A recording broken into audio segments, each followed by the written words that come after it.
Gift বিনিময় করবেন, romantic হবেন স্ত্রীর সাথে। বিশ্বনবী মা আয়েশার সাথে দৌড়াদৌড়ি করতেন রাতে। সহি হাদিস, একদিন বললেন চলো কে দৌড়াতে পারে, ওটা কে ধরতে পারে। দুইজন দৌড়, বিশ্বনবী আস্তে দৌড় দিলেন, মা আয়েশা আগে ধরে ফার্স্ট হলেন।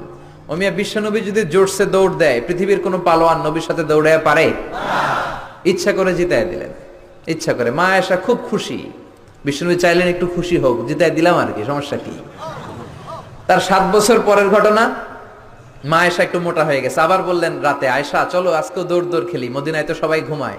মা আয়েশা মহা খুশি, ভাবছে ওই দিনও হারাইছে, আজকেও হারাবে। বিশ্বনবী মনে মনে বলে আজকে নো চান্স, আজকে চান্স দিব না। তো চলো ওই পিলার ধরি, দুইজনে দৌড়। বিশ্বনবী চান্স দেয় নাই।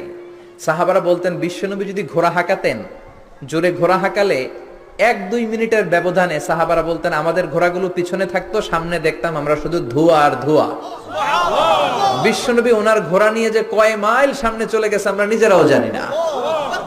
কি পালোয়ান! মক্কার সবচেয়ে বড় কুস্তিগিরকে 3টা আছাড় মেরেছিলেন উনি। ওনার এক হাতে ছিল জান্নাতি 40 জনের শক্তি, পড়েন সুবহানাল্লাহ। আয়েশা ভাবলেন আজকেও হারাবে। বিশ্বনবী মনে মনে বলে কি, নো চান্স, চলো দেই দৌড়। আজকে বিশ্বনবী চান্স দিলেন না, দৌড়ে আগে ধরে ফেললেন। মা আয়েশা রেগে আছে, হায় হায় পারলাম না। মহিলাদের মধ্যে রাগ করার একটা অভ্যাস আছে না নেই? কথায় না কথায় রাগ করে, এটাই ওদের সৌন্দর্য, এতেই ওদেরকে মায়া লাগে, ঠিক কিনা? বিশ্বনবী মা আয়েশার কাছে গেলেন, যে বললেন ইয়া হুমায়রা। মা আয়েশারে ডাকতেন হুমায়রা। ওই নারীকে বলে যে নারী রেগে গেলে গাল দুইটা আনার ফলের মতো লাল হয়ে যায়। যে বললেন হুমায়রা হাদিহি সাবকাতু বিতিলক, ওই যে 7 বছর আগে তুমি আমারে হারাইছিলা, আজকে তোমারে হারাইয়া ওটা শোধ নিয়ে নিলাম।